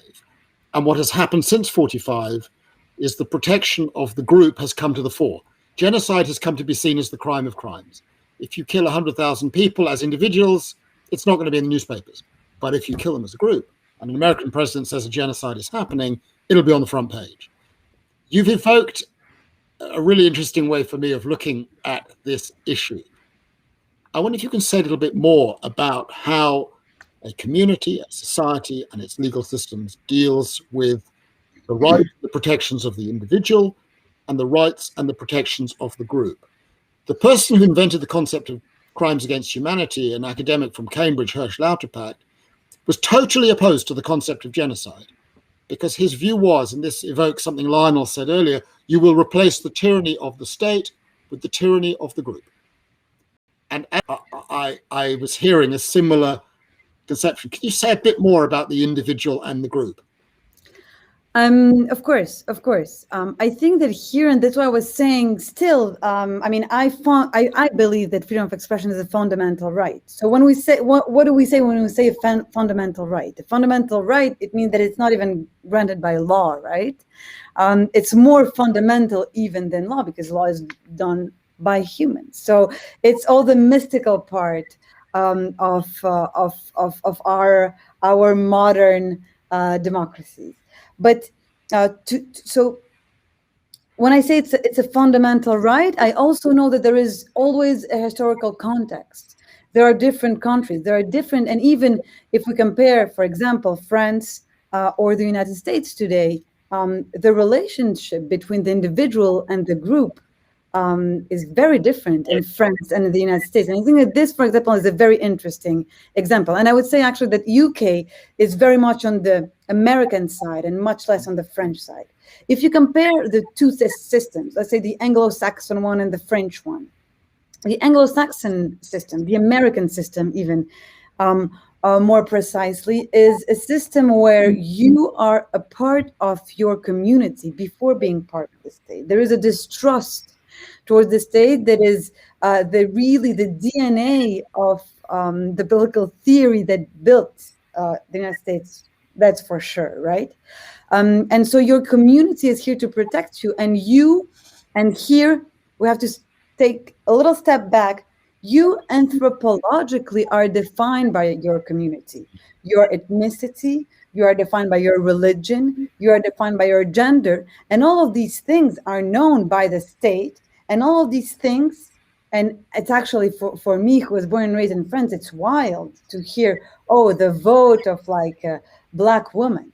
But what does it mean? I mean, you can be whatever and vote for whatever. This is much more of the French perspective, right? The French anthropology that came with the revolution, but actually has its roots way before, is an anthropology that says, I mean, even if I know what is your gender, your ethnicity, your everything, it says nothing about who you are. It says nothing about what you think.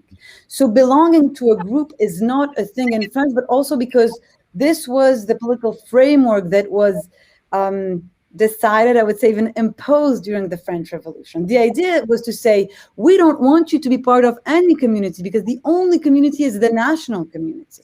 Right? So breaking the group and breaking all little groups and all little belongings was a way to say, we don't care who you are, what is the color of your skin, what is your gender, you are French, right, with a big F, even in French, where you don't put actually an F to French.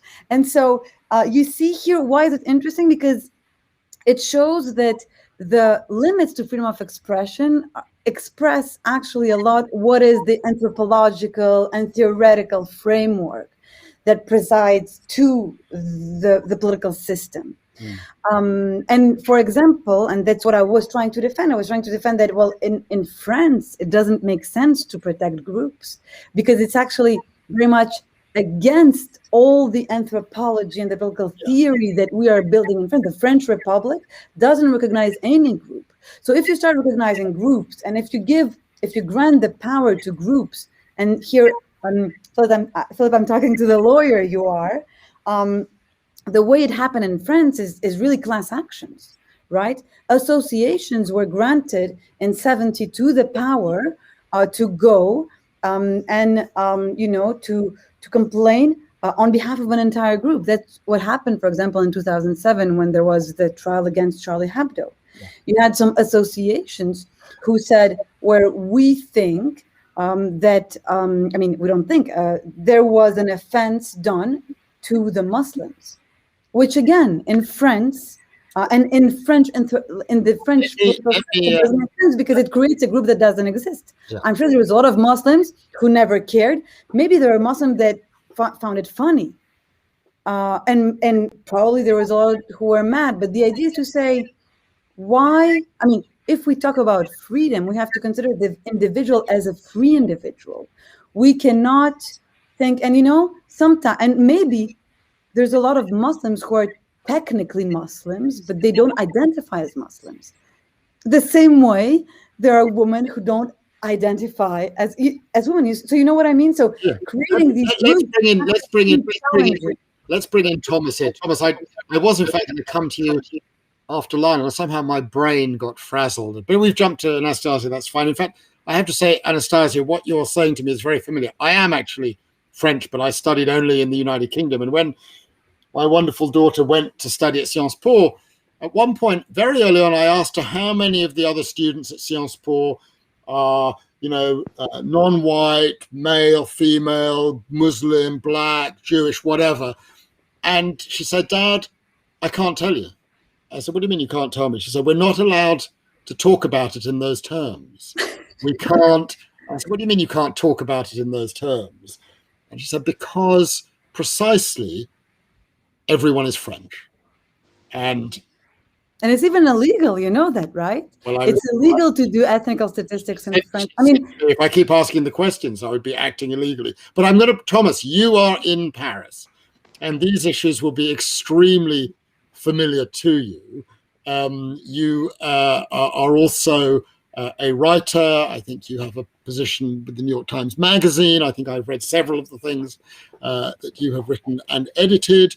And you also were involved in an interesting letter published in Harper's that got a lot of attention, I have to say, in Britain also, about a lot of the subjects that we're talking about.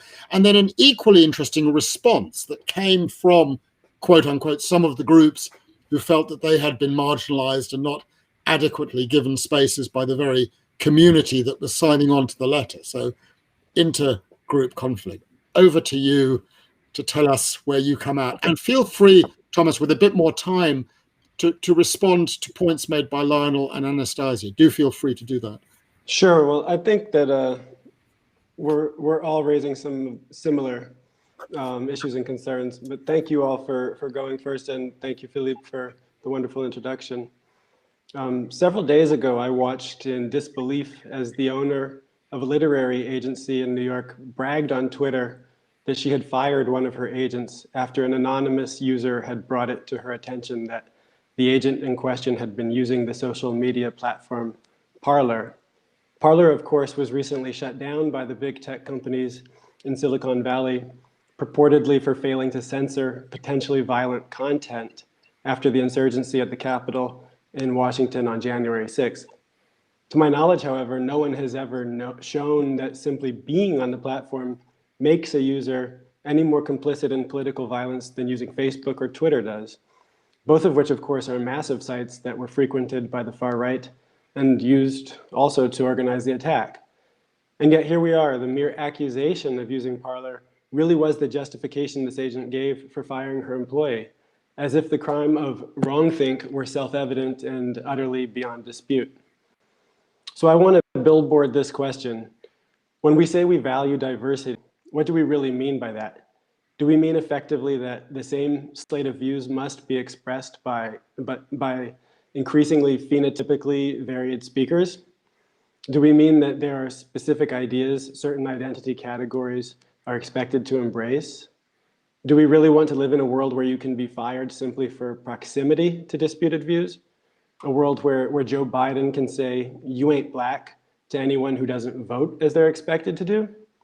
A world in which Pete Buttigieg can be dismissed as a heterosexual gay man because of how he thinks? Or do we actually want to deal with diverging and competing perspectives, even errors made in search of truth? Not empty trolling or bad faith argument for the sake of it, but genuine, honest disagreement.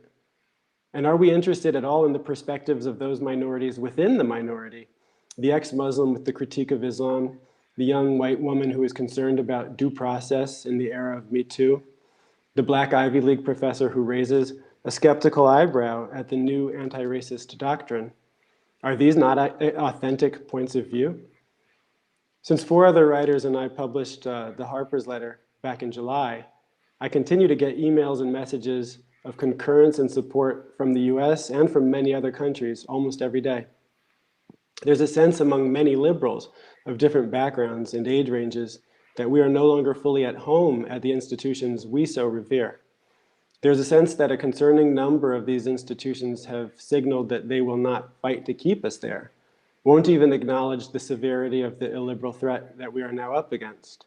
If I'm completely honest, which I hope you want me to be, my fear is that anyone who is heterodox, skeptical, contrarian, open to opposing thoughts, tolerant, and even interested in testing her own assumptions against different and uncomfortable responses, my fear is that she is going to be more and more homeless in the mainstream non-conservative institutions. And in the highly public way we write and think and live today, everyone else coming up behind her will see what has happened to her and will take notice. It is the onlooker effect that most concerns me now, and the capacity that has to foster an atmosphere in which people take implicit cues and don't dare to be perceived as having gotten out of line. This is a stifling environment in which to work. It is a dangerous environment in which to think. Again, I say all this not because there are no problems on the right, quite the opposite. But the right is not where prestige is, and the right does not set the conversation that matters. I take as self-evident that we all agree on the enormous failings that allowed America to put Donald Trump in charge. And I take for granted that we all are too aware that these tendencies have not disappeared with the election of Joe Biden, though I still hope that moderation will dampen them. The illiberal authoritarian threat from the right is the greater evil, as the events of January 6th made clear. But the threat from the left is at the level where prestige and legitimacy and expertise and even the very perception of goodness all meet. It is a very serious and intricate situation to attempt to understand. In the past 6 months, it has started to seem that any non-right-wing institution will inevitably be pulled further and further into the rhetoric, if not always the substance, of what have until very recently been understood to be extremely far-left positions. Paradoxically, of course, some of these new left positions, such as the silencing of speech, were until very recently associated with the right. When we began circulating the Harper's letter, numerous journalists inside all of the major publications, some of whom signed and some of whom for various reasons did not, confided to us that they were working in climates of fear, that they did not feel comfortable fully expressing their own views, that they had to go along with some ideas and viewpoints that they found troubling, but felt powerless to contradict, or even to be seen not to actively reaffirm. These institutions' own liberal values of tolerance, diversity, inclusion, fairness, equality, representation, self-critique, acknowledgement of privilege, etc., all admirable in theory, are also capable of being wielded against them as weapons, especially when we allow for the crucial role that social media, and specifically Twitter, play in the erasing of boundaries between internal and external conversations, decisions, and rules of engagement. And while institutions might proclaim belief in viewpoint diversity, many of their highest profile writers don't even pretend to, and behave with impunity as enforcers of the new conformity on social media, creating an authentically hostile work environment in the process from which there is not always an obvious recourse. Social media then, especially when it is tacitly or explicitly amplified by association with the legacy kind, can lend ideological extremists and those representing genuinely niche positions outsized influence and performative moral power, while stifling ambiguity and hobbling fair-minded moderation. The reason for this is pretty obvious. There are built-in structural flaws to the engines of our discourse today, Twitter being the most obvious and egregious platform.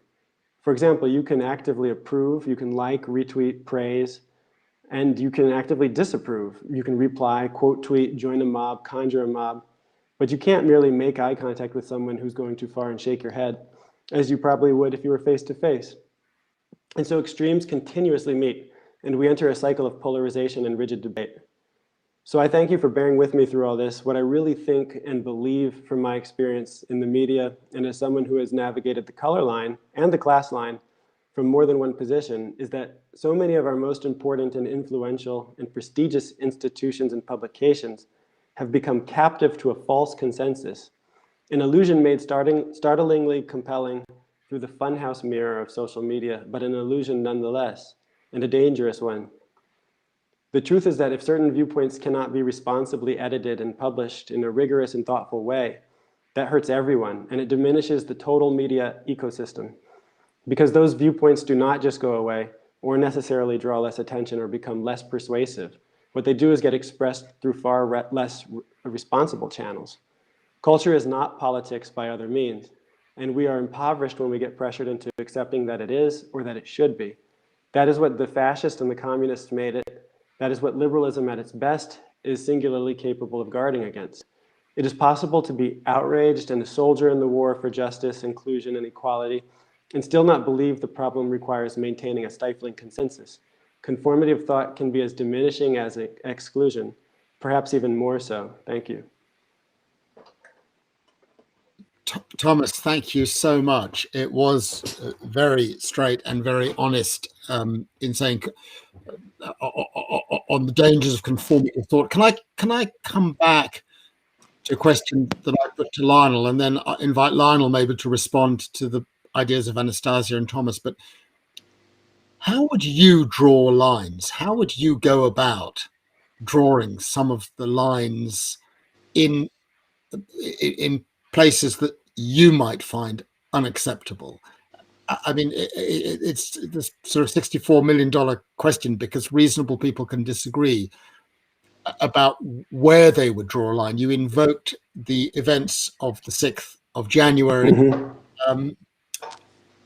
What would you do about the kind of speech that the President of the United States broadcast and tweeted that afternoon? How does a reasonable society deal with that? Sure. Well, there are a couple of things. I mean, I tend to agree with Lionel and certainly Christopher Hitchens and many others. I want to err on the side of maximally free expression. As Christopher Hitchens put it very well, you know, whenever you attempt to violate the speech rights of someone else, the freedom of expression of someone else, you actually are fashioning the rod for your own back. I really believe that. I think that in the case of a head of state threatening nuclear war on a social media network with the dictator of North Korea, that's egregious, that's dangerous. I think that Donald Trump violated every rule that the social media platforms profess to care about before he ever became president of the United States. He should have been banned 5 years ago, as many users have been banned for violating the terms of service. But he was a cash cow for the companies, and they hemorrhaged any kind of legitimacy or credibility by deciding that what happened just a couple of weeks ago was the thing that violated their rules, and that it was the straw that broke the camel's back. Heads of state should not probably, there should be some consensus formed around the national security interest of not having heads of state go about doing diplomacy and international relations and domestic policy on Twitter. It seems to me a very bad idea. And it's not just Donald Trump. Just before we joined this conversation, Alexandria Ocasio-Cortez and Ted Cruz are going back and forth in a way that I think demeans and destroys our politics. There probably is some problem with senators, presidents, congressmen, and women tweeting and performing. And, you know, caught up in the game as everybody else is, getting dopamine rushes in their neurocircuitry by getting likes and retweets. I mean, there's something wrong with that. But I don't think that it's for Mark Zuckerberg or Jack Dorsey or people to decide. I think we really have to be very careful about fostering an environment in which we voluntarily hand over the power of our discourse. As Lionel said, these are not so much private companies as they are public utilities now. We can't hand a minuscule oligarchy so much power to determine when they see fit and when it suits their bottom line what should be said. So as public utilities, would you move them to the kind of regulatory framework that existed for newspapers and for radio in the early days? Or I'm torn. I'm torn. I mean, Angela Merkel and I believe Macron and various European leaders have said that they were disturbed by Trump being booted off Twitter, and it's for the state to decide matters of speech. I find that compelling, but we have a different view of speech rights in America than many European countries have, and also pretty compelled by the argument coming out of Silicon Valley from some people that the solution is decentralization, a kind of crypto model along the lines of what Bitcoin is, and pseudonymity and things like this that protect from Jack Dorsey or anyone having that kind of control. I don't know. You know, even Jack Dorsey said that that might be the solution. He thought that Twitter should not have so much control and that it should be part of a larger system, you know, so that you can't just be banished from the realm. I really don't know. And these are questions that we're going to need our legal theorists, our philosophers, our writers, our novelists to wrestle with it. But I know that I feel that you don't want to foster an environment where you believe that limiting speech is in your interest, because the tables always will turn. Yeah. Thank you, Thomas. Lionel, do you want to come in and comment on what's been said by Anastasia and Thomas? I think part of the problem with the social media companies is that, you know, first off, they're capable of doing the state's dirty work. That is, in this case, Twitter can execute Biden policy without Biden having to take any responsibility for it. It's like the best of both worlds for politicians. And also, we're in danger of incentivizing these companies to be as censorious as possible if they are afraid of getting sued. So, you know, there's nothing to lose from kicking people off. They've got enough subscribers. They can even afford to get rid of Donald Trump. So why not? You know, and I think one of the problems with the way these companies are organized is, you know, it's fundamentally dictatorial. There is no appeal process. If you get something cut from these platforms, there's nothing to do. I mean, you can ask for an explanation. You can say, "Pretty please, can I come back?" But if they say no, it's no.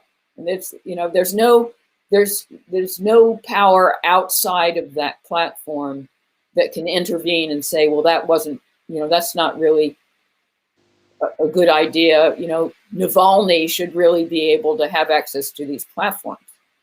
So, I mean, I find it ironic that I have all these opinions about social media when I'm not even on it. I was, you know, what you're saying is very interesting at another level. I did finally go on yesterday to check out what is this board of oversight of Facebook? Who's on it? What's their power? What can they do? It's a wholly privatized regulatory and judicial authority. I mean, essentially what is happening is we're moving, it comes back to something we were discussing, well, all three of us have been discussing, the relationship between the individual, the private sector, and the state on behalf of the total collective. And the oversight board of Facebook, it's an extraordinary group of characters who have the power to determine what's going to be on or not, but under whose authority? Under the authority of the corporation, which exists for one purpose and one purpose only, just to maximize income, not for any other social function. That is its raison d'etre. Anastasia. I have so many things to say. Say a few of them, not all of them, but a few. Yes, of course. I don't want it to be too long. I think that I wanted to just point out a thing, to put it there, and also to have your opinion on it, because that's the feeling I get. I think that there was a shift in some point. We all talk about the same thing. I think that we all agree to some extent. I am some kind, I guess, of on this question only ultra liberal, maybe even anarchist, but we all agree on the diagnosis, right? There is a problem today, but the question is, what is the real problem? What is the real shift? In my opinion, the real shift is that, again, if we go back to why freedom of expression appeared even as a freedom, it's because we were in societies where there was only... So sorry, this is terrible. There is only technology, my God. So there was only, you know what? I'm gonna. Okay, good. So there was only, yes, there is one state, one religion. And if you wanted to criticize, and that was the political theological system, the world like this, right? This was the political theological framework of the society. So criticizing the king, because the king got his power from God, was the same than criticizing God. And criticizing God was criticizing the king. And in this political framework, it's true that there was only one truth. And freedom of expression was about the fact that some people started to say, well, this religious truth, which is also political truth, because the two were actually the same until very late, is not my truth. I, for example, don't believe in God. And that's, again, the very foundation of freedom of expression and why it appeared in our history. So the thing is that for a very long time, and I would say until the Second World War, the freedom of expression was even more a question of what is right and what is wrong. So it was a theoretical question. It was a philosophical question. It was something which is which was always subject to debate, right? In the same way, and here I am, giving my interpretation of a philosopher who is very controversial, but I'll just go with it. Who is Carl Schmitt?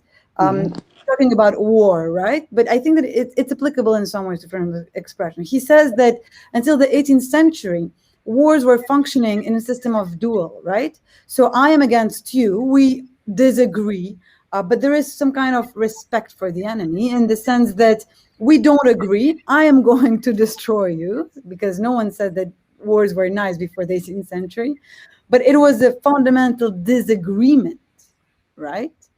It was never about what came after. And that's why, Philip, it was very interesting to link it to the Second World War and the invention, in the creation of concept of genocide or a crime against humanity. What came with the Second World War? What? Carl Schmitt does have a certain role in all of that. It may be said. This concept these concepts are linked, and Carl Schmitt explained that with the invention of this concept, it became a moral question, right? It's not we disagree, it's you are evil and I am good. And what's very interesting is that today in freedom of expression, that's the shift we're experiencing now. No one says you're wrong. People say you're evil. No one says I'm going to debate with you and I'm going to intellectually destroy you. People say you don't have the right to talk because you are evil, because anything that goes out from your mouth is dangerous.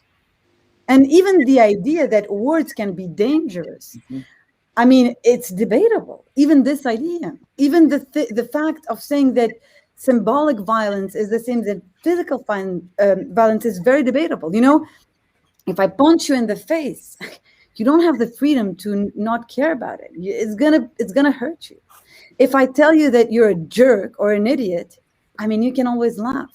There is a freedom in the speech that is enormous, because even if you are subject to terrible speech, you have the freedom, and that's a personal and individual freedom, not to decide not to be hurt by it, not to be offended, and I feel like now it became so obvious for people to say, no, well, it was an offensive speech. Well, maybe people don't get offended. Maybe also we can go back to what, I don't know, I'm sorry, and it may sound very naive, but I feel like also we're the new generations, and now I just talk like an old person, but the new generations, I remember when I was at school and I would be bullied by some, other kid, and I would come back home and my mom would say, well, it's life. You're going to be probably bullied your entire life by other people. And, sometimes it's going to be, now it's a friend at school and tomorrow it's going to be a colleague or someone else. And you have to, you have to build also your personality, and you have to build yourself as an individual and not care, and not give so much importance to discourse, not give so much importance to others. And if you try to offend me and I don't get offended, well, the person who's angry here is the offender, not the potential offended person, right? Anastasia, I love listening to you, and I could listen to you for hours, and we could have hours, but we've only got about 13 and a half minutes left, and there are questions pouring in. Can I do something terrible? Can I interrupt you and go to some of the questions? Of course, please do. We have an audience out there who are sending stuff in. So, Thomas, but it was a question for all of you. Do you, as a writer, practice self-censorship? No, for better or worse, I don't. That might actually be a problem, and it might be why I've missed out on certain things. But no, I think, if you want to just have a very secure income and you want to not have a lot of problems in your work, there are lots of other things you can do than be a writer. But I think if you're going to try to make your living writing and that's how you spend your time and that's your vocation, then there's no point in not writing what you actually believe. It's not the best, most efficient way to go about earning your bread. It can't be right that you have. I mean, I feel I've self-censored. I think, don't we all self-censor? Of course, Thomas, you're a miracle of life. I think that you're the last yet. I haven't yet. I mean, I haven't published everything I've ever thought, but it's not because I've self-censored. Everything that I've wanted to write, I have written so far. I haven't self-censored yet. But the choices that you make in what you write. So just putting my own cards on. I mean, there are certain subjects that I avoid, and that is frankly self-censorship. I don't generally express public views about Israel-Palestine issues, and I think I'm wrong for doing it, because the moment I express my views, when I've done it, people come down on you like a ton of bricks. I've never expressed anything really clearly and openly, views that I have strongly held about Charlie Hebdo, in part because I work in part in the Arab world, and frankly, I'm frightened. Well, I would just say, there's only so many subjects that anybody, even the most, not everybody can even be Susan Sontag, but there's only so many subjects that most people can have a serious opinion on. And publishing, you only publish what you believe you have a serious opinion on. And so, I have casual views on things, but I'm certainly not in a position to throw critical weight behind what I think about Israel, Palestine, or lots of issues. I have never weighed in on the debate around TERFs in the UK, and I probably never will, because I haven't mastered the complexities of the subject matter. But on the issues that I feel strongly about and have spent time studying, I've never self-censored myself. Okay. Lionel, yes. Yeah, I have to confess. Yeah, I think I probably do self-censor more than I realize and more than I should, but perhaps, at least in my own self-interest, less than I should. So I still have a big mouth. I still get myself into a lot of trouble, but I have conspicuously steered clear of the transgender issue, in spite of the fact that I do have some strong feelings about aspects of it. Yeah. And I have just perceived very clearly for some time now that that's potentially death. You put a word wrong and they're going to come for you. And these people are really aggressive and incredibly successful. Another example, I'm publishing a book this coming June, and there was a scene in which a very secondary, nothing character murders my two main characters. And it was originally a black murderer. I changed it.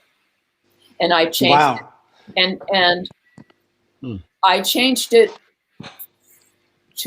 to cover my ass. Okay? It wasn't an artistic decision. It was a political decision. Yeah. And that it didn't ruin the book. You'd have to know more about this book to realize that killing my characters in this instance was kind of minor, but because they're resurrected in the next chapter. But I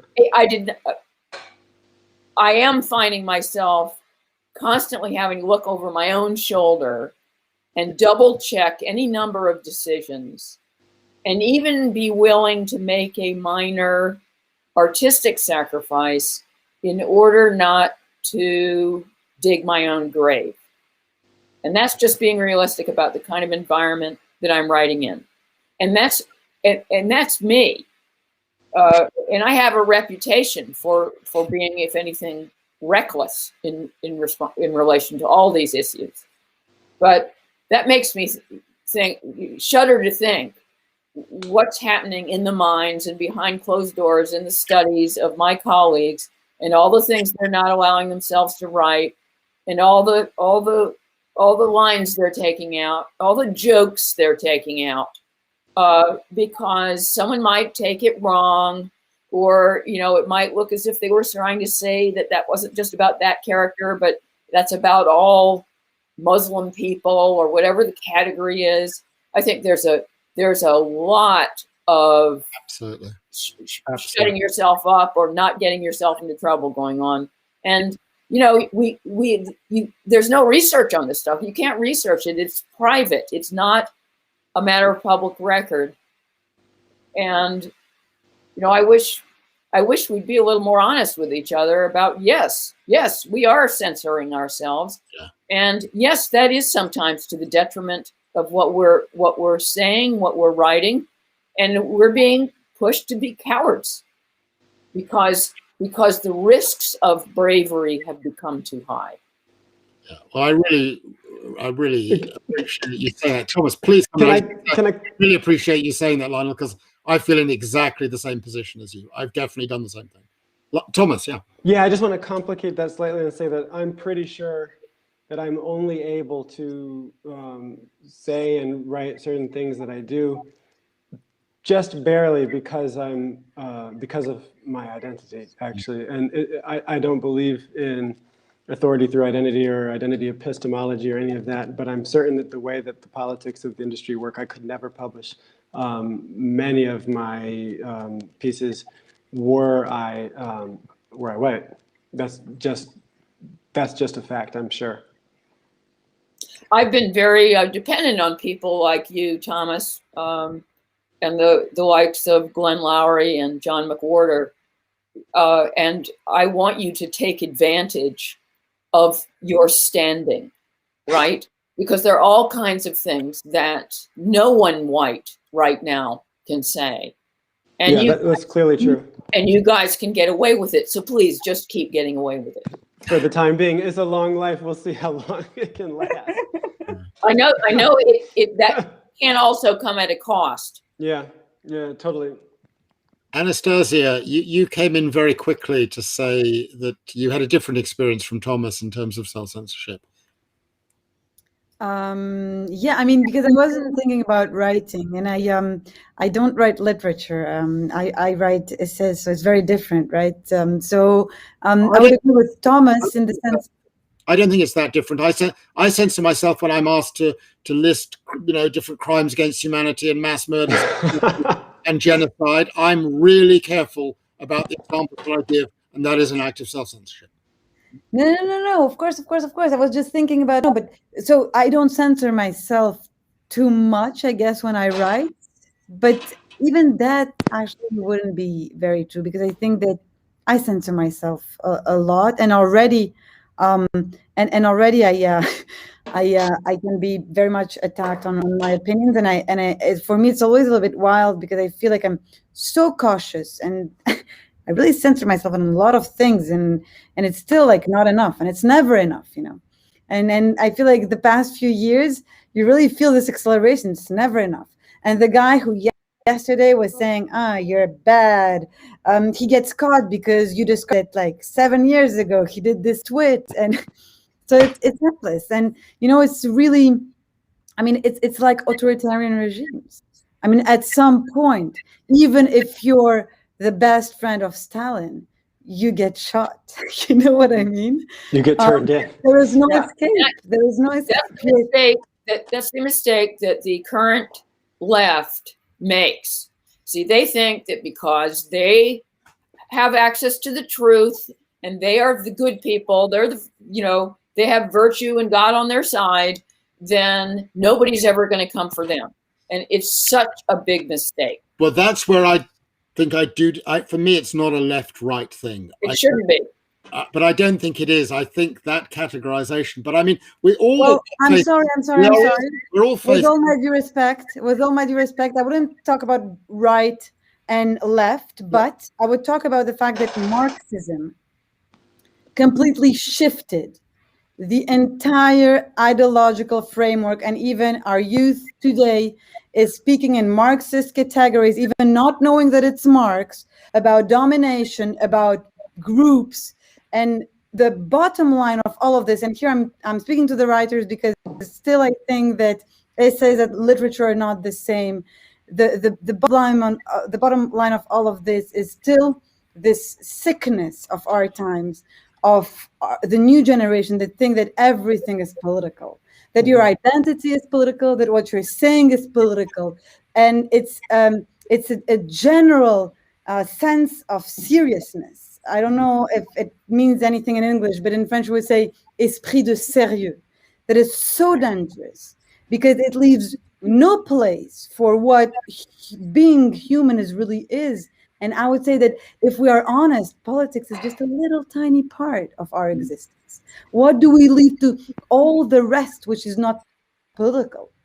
And the problem today, this idea that everything is political, comes from Marxism. I wouldn't say that Marx is a leftist. That would be vulgar, stupid, and wrong. But I would say that there is Marxism and cheap Marxism, not even good Marxism, because Marx is an amazing philosopher, but cheap Marxism it's the cancer.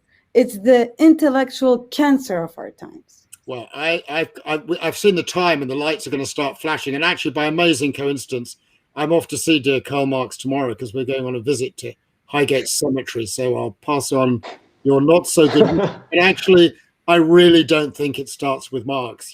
I think. No, I agree. Actually, and you know better than anyone else does. You go back to the Matthew Passion by Johann Sebastian Bach, and you go through the libretto, and you begin to analyze what he's actually doing with his music, on the individual, on the group, on matters of identity, on connections with God or other things. It's all there.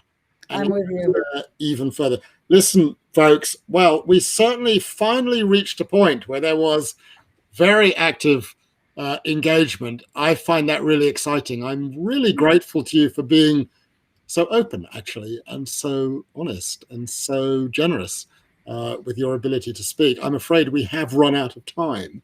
On behalf of everyone who's watching, and with apologies to those whose questions we didn't get to, because we only needed one question to basically really uber engage, I want to thank you, Lionel, and Anastasia, and Thomas, and the Institut Français for generating this wonderful hour together. It's been a real happiness and a privilege to be with you. I hope I bump into you in one place or the other in real. I hope you're all safe and well in these really difficult times, and manage somehow to keep going, because it's going to go on and on and on, I think we begin to fear.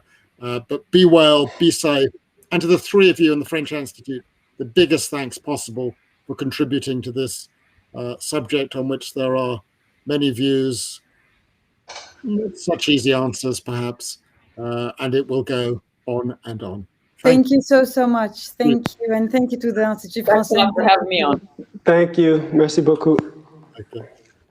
Thank you all. Well, I did promise a debate. There's no doubt we definitely had a debate. And I'm sure, you will be thinking, do you have your own limits? Are you censoring yourself? And you can probably, get onto Twitter and start sort of sharing your own views as well. But what I'm sure is the four of them are probably still debating now and for the rest of the night. So we'll ask our technology team to keep the line open for them, because I'm pretty sure they'll be going for a bit longer. So this is the end of our debate for tonight. And again, I want to thank everybody in the room here, the tech team and the Institut Français, for once again an amazing evening. So what I want to do is invite you to join us tomorrow for the last night of the Night of Ideas. And tomorrow will be a little bit more artistic. So we're going to have two panels and a concert afterwards. So the first panel will be looking at others. And so really this is going to focus on women representation in the arts and really society in a post-Me Too world. So, very, very topical subject. And then the second one, which is close to my heart, is around diversity and inclusion, really. And that will be different together. And we talked a little bit about this, earlier today. So I'll be on the representation of African people or Black people in European political discourse and on their presence in European artistic institutions and in European works of art. So really, in this world of diversity and inclusion, I think we will have another very, very exciting evening, and we'll finish with a concert free that you can join us. So have a lovely evening, and I look forward to talking to you again tomorrow. Thank you very much.